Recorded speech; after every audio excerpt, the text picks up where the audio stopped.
I get the pleasure of introducing our speaker today. So our speaker today is Chris LaPorte. The great thing about Chris, one great thing, many great things I know, but one great thing about Chris is that he is actually one of our mentors this summer at the Institute for one of our Gordon Art Fellows. And so not only is he a great art professor, but he's also a great mentor. But before we get started with Chris, I do have a question for him. How did you get started as an artist? Wow.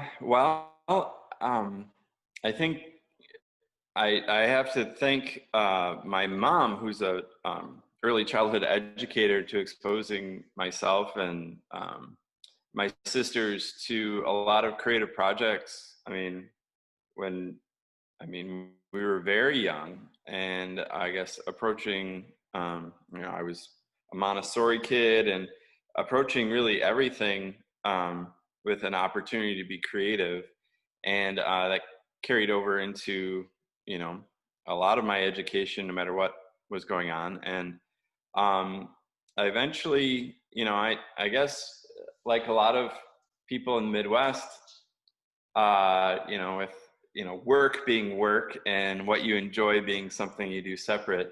I was initially the frame of mind that well, that's something that'll be a hobby or something that I'll do for personal enjoyment. And it wasn't until my freshman year of college at the University of Dayton, when I was studying civil engineering, that I kind of had a aha moment where I was in the seminar where a very successful U of D grad was explaining what it was that he did and how the people he worked with, or how they developed it. And someone in front said, "So let me get this straight, you developed a better head for a nail that is used for carpentry." And he said, "Yeah, that's it." And it's like, really? Does anyone know about that? And I'm like, no, but that's what we do. And I thought, well, I don't know. I think I really want to have more of me and more, I don't know. It just I don't know if this is really it. And started exploring different options, and eventually transferred to Aquinas College, a small liberal arts college. So I could do a lot of things. I could be in a band. I could explore everything, kind of try the buffet. And it was one art class with Kurt Kaiser that really just made it, apparent that, I could pursue this. Immediately after that, I landed a job drawing caricatures at Cedar Point. And it was on commission, and I did very well and was able to pay for my next year of college by drawing cartoon sketches. And that kind of opened the door, since I was paying for college myself, to I could do whatever I want. I could study whatever I want. It wasn't this deal where I had to have a plan at the end. And I took another art class and several art classes, and a year later I was a Bachelor of Fine Arts major and studying painting, looking into studying abroad. Eventually studied painting in the south of France, which led to an MFA in painting at the New York Academy of Art, and then starting a studio in Long Island City and looking for teaching opportunities, and eventually moved back to Grand Rapids. And it was just a series of events that I think comes back to that one survey class that was like, I don't know if I'm on the right path to fulfillment. This is what I tell my students: if you just put yourself forward to explore the next thing, that can lead to the next thing and the next thing and the next thing. I think we have this idea that we have to plot out your life, just like you have a blank canvas and you're like, oh, I know where every stroke is going to go. You don't. You just have to do the next one, which informs you about the next one. And that certainly has been my journey. And I still don't feel like I've arrived. It's just I'm working on the next thing and the next thing. And the process of doing that is and exploring that is the basis for fulfillment, I think. Awesome. I think many people have that type of path. I do want to tell everyone, just to let you guys know, if you have questions or if you just want to type something in the chat box, feel free to do so. This is a conversation this morning. And so it's pretty casual. As I said, it's a conversation. Feel free to ask those questions. We're a small group this morning, so you should feel the freedom to do so. So now I'm going to stop talking. Okay, well, I have a few videos that I'll prepare for you. I'm going to share a screen. This is a video that a friend produced about my large-scale pencil drawing city band in 2012. So this is a little older, but I think it's like kind of the basis of how many people just understand or have experienced my art, and it does a great job of illustrating my process and also the connection of what I do and how I do it with my caricature business. So I'm gonna go ahead and share screen with this right here, and here we go. ArtPrize is a art competition. ArtPrize is a new thing, a new idea. Oop. Yeah, you see, ArtPrize is just simply a big prize. Anyone in the world can participate. The prizes are decided on by the public. You make ArtPrize. It's time to get your hands dirty. In 2010, I submitted the drawing Cavalry. It is a pencil drawing, a portrait of 63 World War I vets shortly after the war. It is an exploration of individuality in the context of uniformity. The individuals appear to be life-size because I don't want this to be an echo of something long ago. I want it to be in the room, present, alive. There's a really interesting moment when I was standing in front of the drawing, just looking down the way and having all these people look at those people, looking at these people. The actual art, to me, may not really be what was on that piece of paper, but the space and energy that was happening in between. It was a life-changing experience.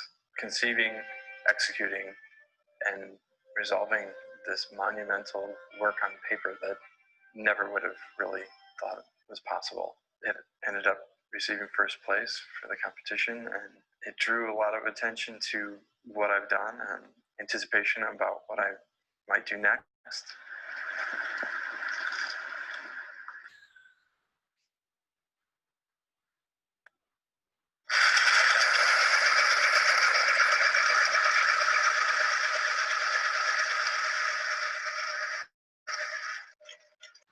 The inspiration is a photograph that I found in my mother's basement. It's of my grandfather and his high school marching band.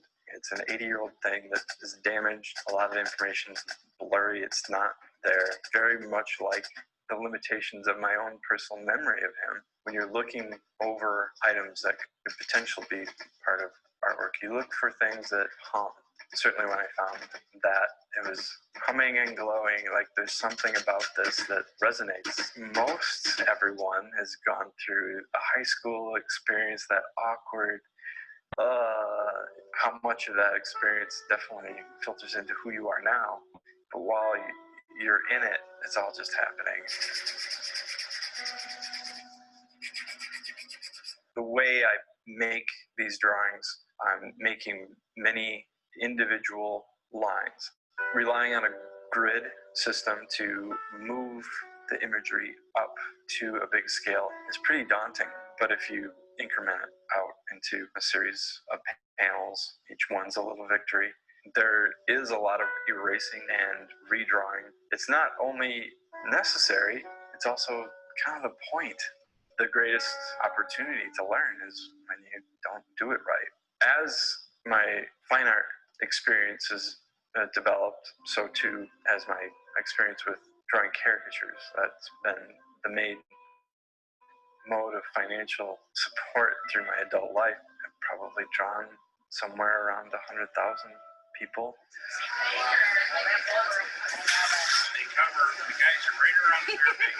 If a kid sits down and they may have a brow that is brooding, I open their face up because that's the impression I get from them. As that relates to my fine artwork, particularly this drawing, it's a more drawn out, more nuanced exploration of that.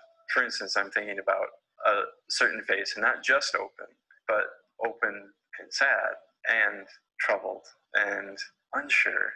How do I fit all those things into subtle postures? We take so many people are reacting to what's going on with their face. It's very small, but what it communicates is enormous. There are certain faces that I do look forward to. I really was looking forward to the little drummer. He's like seemingly half the age of everyone else. He's trying so hard to be important and bigger than himself. I just couldn't wait to get to him. I also was looking forward to doing the drum major so much that I skipped over panels. He was trying to be so proud and important, but man, he just looks geeky and awkward. I like that clash. It's like the superhero who's not very impressive. So much about this has to do with the line, a timeline, a drum beat or a heartbeat, the song or the band, and the marching through life.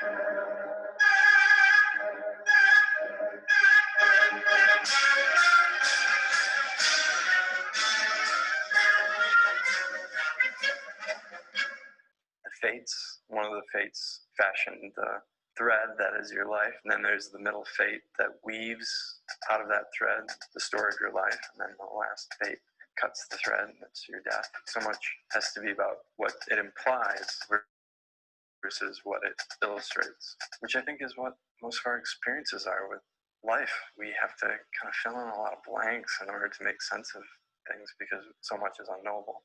From the time of finding the photograph to completing the drawing, the last pencil stroke, putting it up on the wall for exhibition is right around a year. Cavalry was, in a way, felt like a stab in the dark. This feels more like I'm taking aim. I have more experience working out the technical issues of creating such a thing that I can concentrate on things that I couldn't before. Recognizing there's a carpet in the front, that there are folds in, and I can make bumps or ridges that are just like an echogram that records your heartbeat. I don't know why initially I put my grandfather's birthday on the clock, that would represent his birth, and towards the end, his death. In terms of the artwork, I want it to have a greater impact. When you follow your dream or follow what's in your heart, the universe will tend to conspire. An opportunity will come your way. If you follow through with that, you'll become identified with that thing. It'll be the direction of the stream that you're in.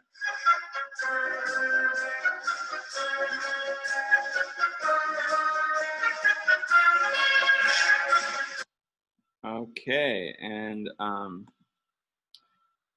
don't know if there are any questions right now about that. I didn't see any. No, none in the chat. Feel free to ask questions along the way, guys. Okay. Well, then I'd like to fast forward to a segment on Under the Radar. I had the good fortune of being interviewed by Tom Dalden at PBS is Under the Radar, which is a Michigan show that just travels all over and does features on interesting things that are happening. And this was recorded and aired just a year ago. So this is more current, and it also goes a bit further into my process of how I create these things, and I guess where they go, and I guess the next step of here's the thing. Now, what happens to it after that? So. You ever start doodling with a pencil and get carried away? Well, here's a guy that started doodling and got so carried away, he turned it into an incredible career. And his pencils don't even have erasers.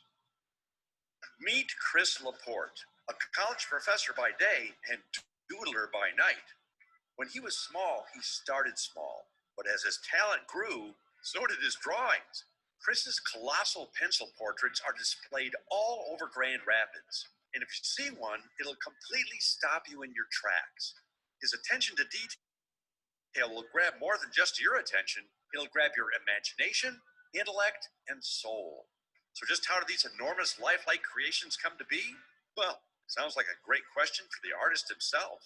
The first time I was exposed to your work, we were actually featuring ArtPrize, which is a huge international art competition here in Grand Rapids. And we went into their offices and they said, oh, last year's winner is on display. You should go look at it. And I went in, and the first thing I saw was a wall of people staring at a wall. And then I looked, and it's called Cavalry, correct? And it's this humongous drawing of a cavalry. Yeah. So lifelike that it was almost surreal to see the people looking at the people, looking back at the people. Yeah. Where did you get the inspiration for that? How long did it take? Well, yeah, I mean, it took a while to make that drawing, about 9 months, and it took, a lot longer beforehand to work up to a place where I could attempt something like that. Explain the process you go through making one of these colossal drawings. Well, before I started art, I was actually a civil engineering student, so there's a lot of math involved. If you check out the margins, you can find little equations of how things might fit or where things might go. Oh, so you don't just start on one side and head for the other and hope it works out? No, you come up with a game plan. So I do a lot of studies and trial runs, and especially the portraits, I'll do individual portrait studies, because when you take a source, which is maybe a thumbnail big, and then you make that life size, what was a detail is now vague. So therein lies the challenge, but also the opportunity to kind of try and round out not just a person, but a character with thoughts, emotions, a history. And I get to try and discover that and at the same time reveal that. And the neat thing is you put part of your personality, history, family into some of these photographs. And that's why when you actually go in and study the stuff that you do, there's layers of curtains that open up for you. Process yields content. How you make the thing will end up actually being what it's about. So the technical and aesthetic choices that I made to use a really dense pencil to really, to sense the labor that goes into it, that the drawing of the band took a year of my life. So that's, like you said, it's in there, and the investment of that, not so much to impress people, but to impress upon people that it's not just a snapshot, that there's so much before and so much after, and making these life size so that they're, like when you said when you walked in to the ArtPrize hub, yes, people looking at people, then there's the opportunity for more present dialogue versus, oh, that was then. No, this is now. And try to breathe life into them. The limitations of photography at the time with the long exposure, they're often really plain or stern. I get the opportunity to turn a smirk or furrow a brow or a combination of things that might reveal or allude to a three-dimensional person with ideas or feelings about what their experience is. Could I get you to commission a life-size or perhaps larger-than-life drawing of me? Absolutely. In fact, I already started on one. Really? Yeah. You're going to need a number 3 pencil, actually, and a large eraser. Now, some people say that bigger is better. Well, that may not always be true, but in this case, I agree. Because of their sheer size, these drawings completely consume you, and they look back at you in a way that totally takes you back in time. Now, next time you're in Grand Rapids, find one of Chris LaPorte's masterpieces, and I guarantee you'll see a part of history that'll become part of your history. All right. So, so that takes us up to the present. I have one more thing to share with you, screen-wise. So since then, since that aired, I've been working on a piece for the Aquinas College Albertus Magnus Hall of Science atrium. So Aquinas has been expanding and reconstructing the science building, and one of the features that I guess breaks the building in half is this this very tall, all glass entryway, an atrium, and in the area that faces south, where it's all glass, on one of the walls, just really open. I was fortunate enough to be commissioned to create a piece for that, and initial discussions about it were, I guess, related to the work that I've most recently done, which is historical in nature, and it felt very on the nose and didn't really, in my mind, feel like it fit in that space, which is more about awe and wonder. And I had drawn a sketch of my wife from a snapshot that I took of her when we were on a date about 5 years ago at Frederick Meyer Gardens. And that was kind of like a one-off, but then the more I thought of it, like, the foliage, the landscape, the light, it feels a lot like Aquinas campus, where, every single species of tree found in the state of Michigan is on the campus, and, woods and these groves. It's quite beautiful. And part of the concept of creating the atrium, which I had the good fortune of being part of that conversation, was bringing outside in and inside out. So a lot of the elements of that atrium, like the heating grates, the design actually I think mimics the I guess the abstract design of the human genome. And the brick or stone relates to the stone that you'd find in Weggy Pond, which is just outside the front door. And a lot of the colors, relate to what you'd see just out the window. The lighting fixtures are also like molecular seeming.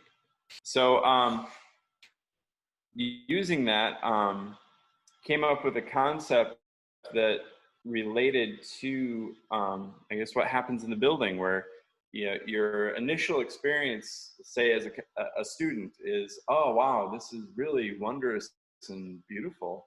And then with investigation, you find out there's a whole nother layer, that there's more information that enhances your experience. And through that process, you become educated and more inclined to be more self-educated. There's inspiration in discovering all those different layers of knowledge and discovery. And so I created a study, which is behind me right here, and made a map so that professors in all the science departments, biology, geography, could write in, molecular structures or scientific information that related to the imagery. So if you look here, I don't know how well people can see. You might want to bring it closer, Chris. Okay. How's that? That's better. Okay. So someone wrote in, say, chlorophyll right here, or lutein, that relates to this sketch that's right behind it.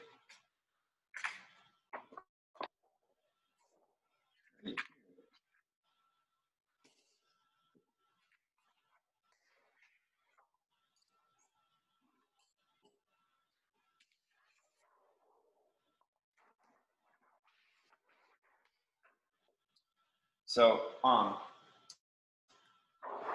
was able to embed the drawing or emboss the drawing and camouflage these structures within the more representational imagery, so that your experience is you see the big drawing, but then when you start to look closely, you see other things that again relate to what that might look like under a microscope, or what you would understand in terms of the periodic table of elements. So just this last weekend, just a few days ago, I was able to install the drawing. It's finished, and it's 10 feet by 16 feet. So I have my stepdaughter created a time-lapse video that's pretty great. So I'd like to share that with you. Chris, while you're getting that up, we did have a question that's asking, oh, sure. what type of pencils do you use? Higher numbers, harder lead, or what? This person said, your contrast in the pictures are amazing. Thanks. Everything I do is in 2H pencil, which is actually a very dense pencil. It would be like a number 4 academic. And I use Fabriano Artistico, which is paper, which is 100% cotton, which responds to graphite differently than like wood pulp paper. So when you put graphite onto the paper, it actually pulls it in or accepts it, and you're pushing graphite more into the paper, so you can create lots of layers and create a higher value range, even though the pencil lead is very dense. So excuse me. Here is that time lapse. So you can see it's in 4 panels, and a lot of it is trying to register each panel kind of like wallpaper so that they line up.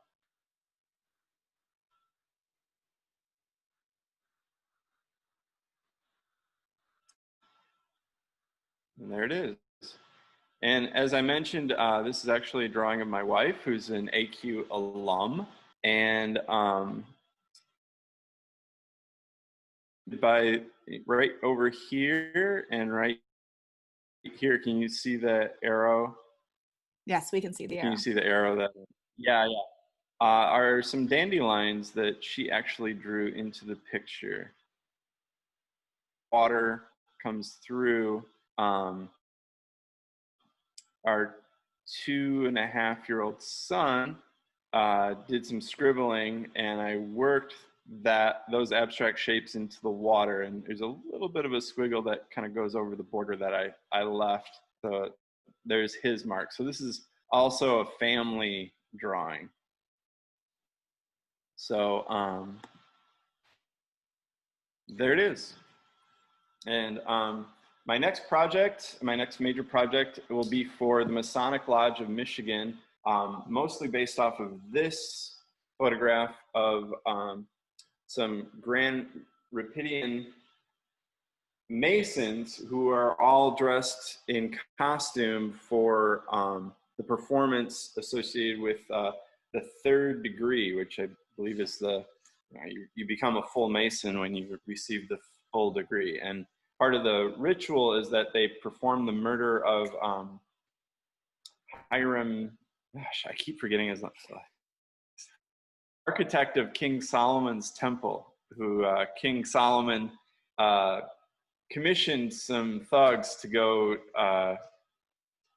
get all the design secrets from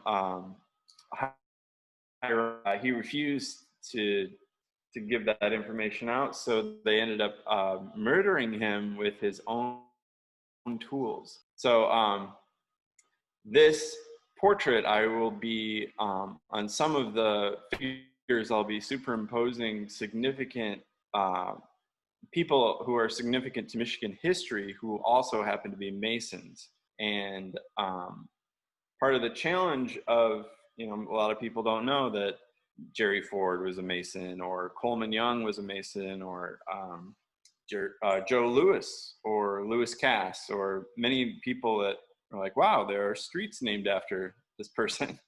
And that they were all Masons, or many of them were Masons. But part of the challenge is that, the idea of fraternity in the Masonic order is that everyone is equal, and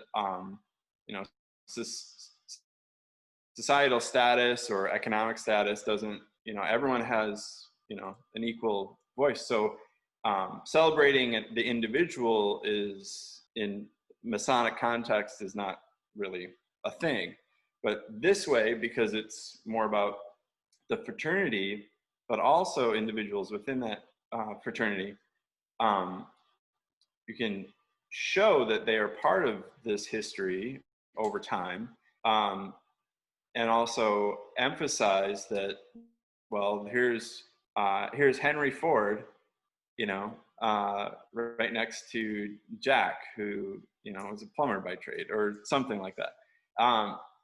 And this will be ultimately installed at the new Masonic Charitable Foundation headquarters in Alma, Michigan, at Pathways. So I'm eager to get started on that.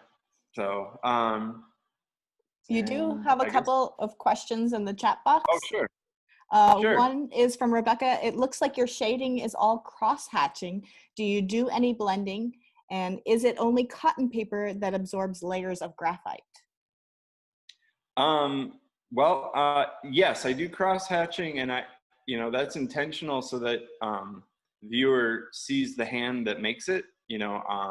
I think, I think in the video, it's like every little bit, every little second, every little increment, if arranged a certain way, can potentially become greater than the sum of the parts. So it's kind of the concept, and why I instead of using soft pencils where I can blend and you can kind of mask the hand in a way, it's intentional. I use a denser instrument that then, I guess, reveals the mark or reveals the labor. And yeah, I tend to shy away from blending. A lot of blending kind of happens, especially when I'm drawing and erasing and drawing and erasing. Some of that graphite gets, permanently stuck in the paper, and, shades become more subtle. But most of the values and, what you would see is marks and marks and marks and marks, scribbles, lots and lots of scribbling. And what was the other? Is it only cotton paper that absorbs? Yeah, I think there paper is made with a lot of different materials. There's rice paper. I mean, the original paper created was papyrus. So each material kind of responds differently. If you're looking to find paper, I encourage you to get some art supply stores will supply like almost like a little notebook with a variety of different thickness, surface. I mean, a vellum surface, which is like a homogeneous tooth. Some are smooth, some are more like construction paper. The paper I use has a vellum surface, so it just has that clean, like consistent tooth. So it doesn't necessarily, I'm getting into the I guess. So it's a smooth surface and it's not going to snag your pencil. Correct, but I'm getting into the nitty gritty of, the nuance of different materials. But I prefer cotton because of that. I mean, cotton is very strong. I mean, uh, the clothes that we wear that are, we consider very durable are often with a natural fiber are often cotton. So, and, I guess the durability of putting these things up in public spaces, having cotton paper over wood pulp paper in particular, the resiliency is a lot better. I mean, it's a lot closer to archival, which means it'll last, way beyond our lifetime. So that's also important considering where ideally I'd like these things to go. Okay. Fritz asks, do any of your drawings have color, like in using colored pencils? And not any yet. I've thought about it a lot. I'd like to start doing some studies in color, probably a more limited palette to start with. Most of my education has been in painting, which is color and temperature and opacity and transparency. And I think color would add a whole nother level of presence, as opposed to black and white, which, is, we think of black and white as historic. So, but also there's a purity. I don't know. I think there's a lot of room for me to explore that. And I have thought about it a lot. And it's also trying to find the right density of pencils or the right kind that will allow me to do other things. So if I had 5 lifetimes, I'd already be on it, I think. I don't know. Did you mention how long these take? Yeah. I mean, the one I just showed you for the science building. I mean, it was a year-long project, which really was 7 months of drawing solidly, like 20, 25 hours a week. And even though surface-wise it's smaller than cavalry, probably time-wise it's the same or maybe even a little more. They're very labor-intensive. I mean, per square foot, I can, depending on how complex that square foot is, it's typically like 4 to 6 hours. So, I mean, if I'm doing a square foot a day and the whole surface area of the drawing is, 150, 200 square feet, I mean, that you can do the math. It's a lot. Which, you're right, which is part of, I guess, the impact or part of the point of the piece. It's like you feel, I guess, the weight of it. Every mark is that little bit. Like when you look at monks who create intricate designs with colored sand, and every, that's different than if if someone were to make that in marker, and there's just, it's a different thing, even though the design might be the same. We had another question and comment. Mary Ann says, your work is amazing and it's been great hearing how you came to work as an artist. My son has been a caricature artist at Six Flags for the last 2 years. And her question for you is, how do you market your talents and how have you been able to keep a steady business? Well, I guess that depends on which, is it the caricature artist business or the fine art business? Because I guess they're 2 different approaches. Why don't you talk about both? Okay, all right. Well, the fine art, so much of it is kind of discovering your niche, which is part of discovering yourself. Like, well, what do I really want to invest myself into, and how might that fit into an overall understanding or appreciation of value, and then how does that, fit together? So challenging in that they're deliberately made for public spaces, which means, you know, people aren't necessarily going to buy these to put over their couch. So appealing to institutions, appealing to sponsors, people who want to invest in public works for, you know, a variety of reasons.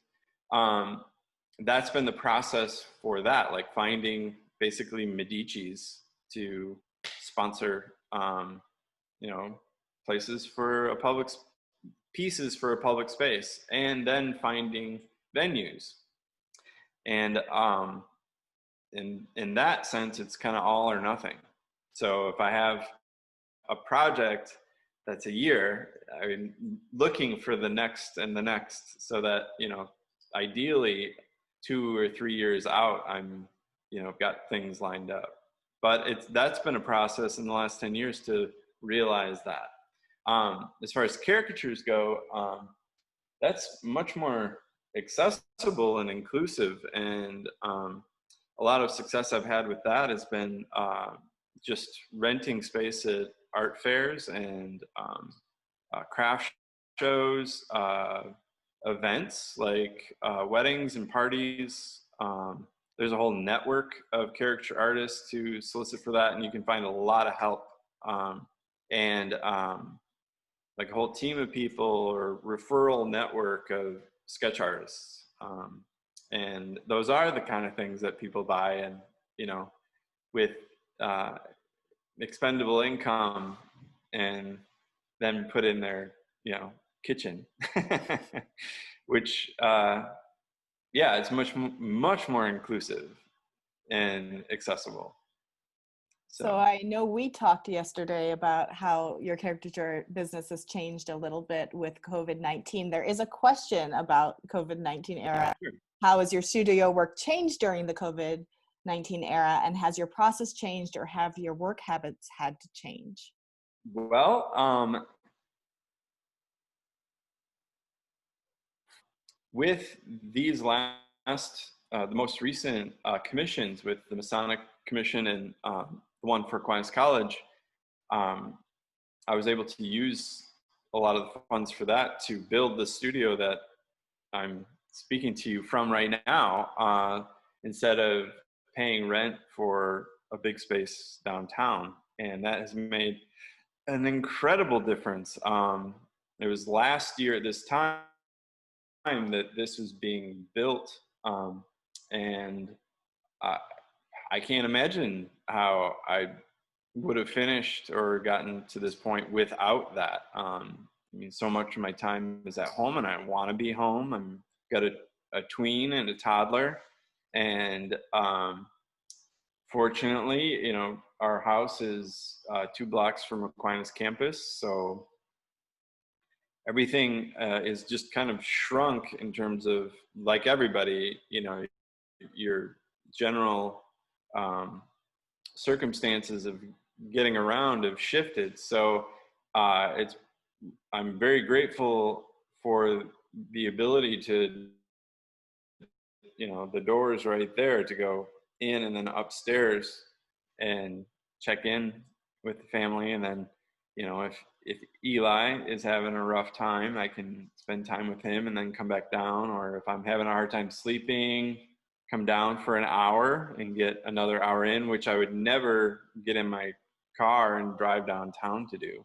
So my life is shifted in a lot of family things, but certainly the pandemic has heightened that a lot. And this is right up there with one of the wisest decisions professionally ever, to move my studio from a downtown, you know, what was a furniture factory at one point space, converted into like loft space, to being able to build something that I'm able to work and create large things. There's a large empty wall right there that had a drawing on it just a few days ago, but we'll have another big drawing on it soon. What about your caricature business? That has changed, I mean, significantly. And I was in the process of bringing that down with, you know, moving this, my fine art up. So the timing of that too is pretty fortunate. I had been doing probably a dozen festivals in the summer, 2 to 3 a month. And some of them I've done for 20 years. And so I have a lot of annual customers, families who get their kids who are now grown, or family portrait done every year. And for the first time ever, I've created an Etsy page. So those people who, you know, are very, very intent have a convenient place to go and order a caricature online. And then, you know, I draw it right here and then send it in the mail. So it's very different. I mean, so much of the, especially sketching a live person, you know, the experience of creating that is part of, I guess, the value of the sketch. And it's almost like the sketch is a token of that memory of that thing that we did together. So that's shifted a lot. I have been hired to do a few of them, cautious and careful about creating, you know, safe distance with people, you know, wearing masks and sanitizer and all sorts of things. And, you know, compared to the intimate, you know, spontaneous experience that it has been, for right now, it's very different. I know a lot of sketch artists, a lot of my friends who rely on, I mean, that's their business, are really struggling because they just don't have those windows of opportunity that, you know, they've built and fostered for a long time. It's just, you know, like many things right now, it's just kind of just shut down. How's your Etsy page doing in terms of caricatures, in terms of you don't get that interaction with someone, so you don't see those facial features unless you're doing, I don't know, are you doing a Zoom call with them to try to get their facial features, or is it just from a picture? Well, I have them send me photographs. You know, it's mainly for, again, the customers who I would say are my annuals who, you know, I've drawn on many times. So I'm, you know, in a way familiar with them and, you know, sketches I've already done for them. So I'm not, you know, blasting this on social media and saying, oh, get your sketch done. I think there are other artists who are doing a lot more of that and really need that. So, and most, like I said, most of my time has been working on the big monumental scale works. Very cool. Well, does anyone else have any other questions? I don't think we're going to do breakout rooms today. I know we normally do breakout rooms for our virtual coffee talk, but since we're such a small group, I was hoping to make this more intimate with the artist. I did put in the chat box his Etsy page, what you search for when you search on Etsy, as well as his website, and you can also find him on Facebook. So just to link you up with him if you want to be linked, I guess. So if there are any other questions, feel free to type them in. I have a question for everyone, though. My one question I had for everyone else. So he uses 2H, correct? Pencils. So to express life and past and everything. Is there a type of media for everyone else on the call that you would ever want to explore or use to express your life? I know, weird question, right? But if you feel like answering it, you can unmute yourself, or you could also feel free to type it in the chat box. I feel like my life would be colored pencils. Not as messy as markers. A little bit easier to do than crayons, but I'm not the artist by any stretch. There was also a question that came in. For those of us doing art classes with our students during the COVID era, do you have any recommendations of ways to encourage young folks to develop their art interests and skills? Well, I guess it depends on the age. Sarah, can you share with us like what demographic or age you might be thinking? Because it really, I think it depends. I mean, when you're much younger, just exposing She says kindergarten, younger. second, and fourth grade, yes. Then I, I think throwing materials at them, like play. I mean, play is the most important thing, and it's very important no matter what, especially at that age.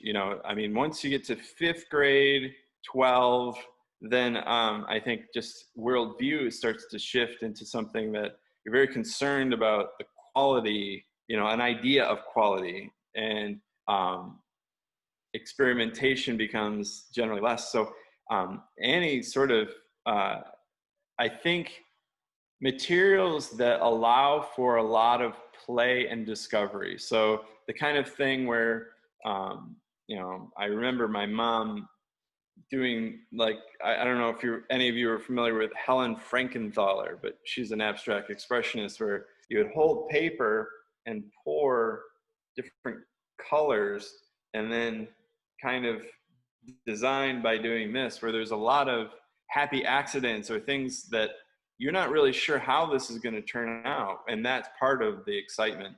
I think reinforcing at an early age that is art too. I think we get kind of narrow into like, well, skills. The more skillful you are, the better it is. Like I think 12, getting more into high school, skills become much more important. I think, impressing your peers becomes much more important. Definitely discovery, experimentation, anything that you can play and have. I mean, that's why finger paint, especially for kids, it's like, I don't know, you can just make it and see what happens. I think that can be, a wonderful experience, but also an associative experience with what is art. Art is fun. Art is something that, the word draw, I tell my students this all the time. The word draw, if you just think of the bass sound, like onomatopoeia of draw, right? It means this, but it also means to pull, like draw water from the well.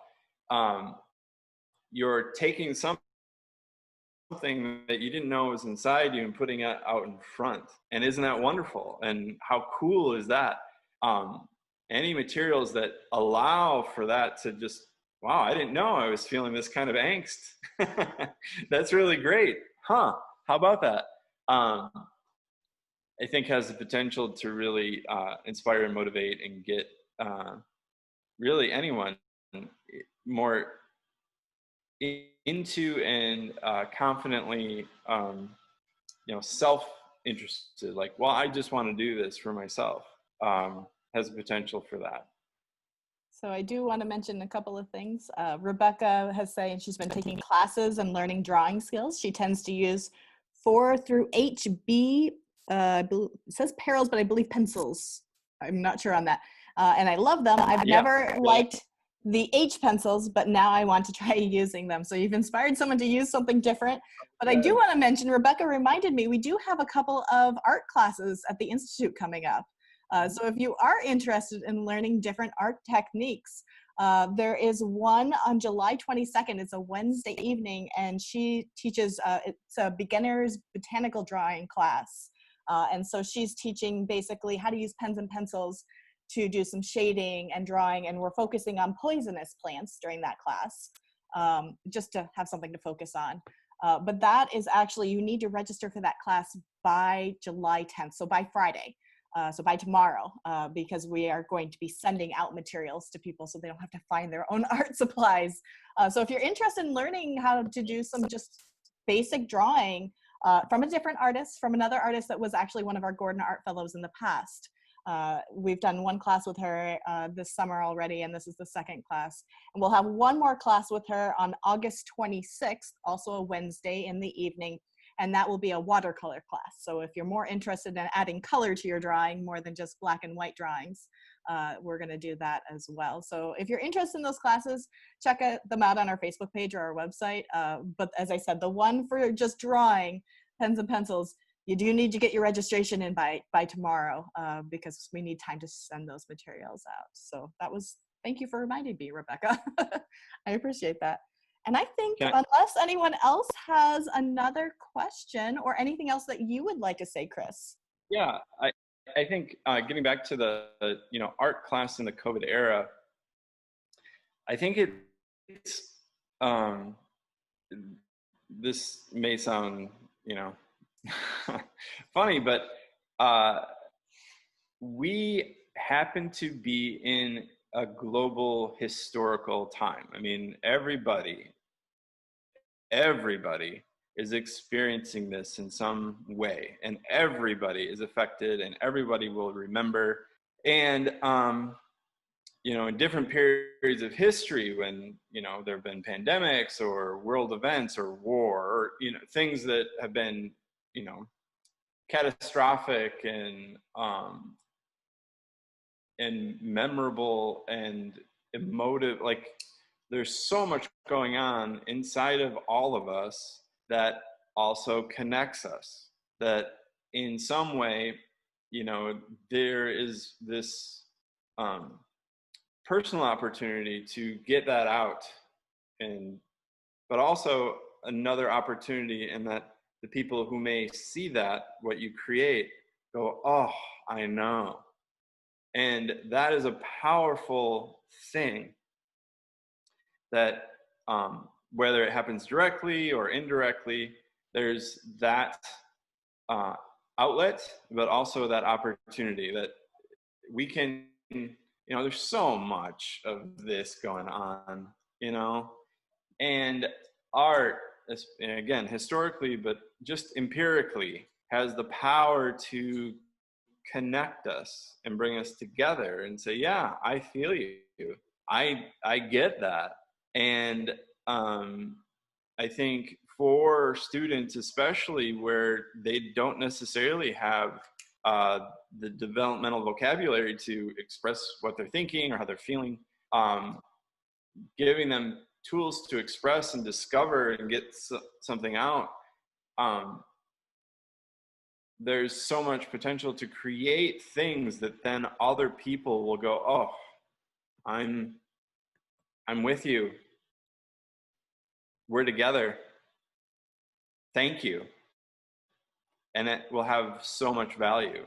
So I think it's important to share that with each other, but certainly students who, this is a crazy time, and that for many of them, that's just our experience, without the prior experience of well this was normal and this is not normal. This is their normal, because they don't have that experience yet. So let's provide avenues and for that to be shared and appreciated. Well, I think that's a great note to end on, Chris, actually. So I want to thank you so much for your time and sharing your art with us. It was great to see the stories behind all of your great works of art. I know I can't wait to go visit Aquinas College to see your new art installation and to really explore that up front or up close. But I can't wait to see what else you are creating. And I guess with that, I want to say, let's go out and create, right? Yeah. And if I could say one more thing, we're in Aquinas.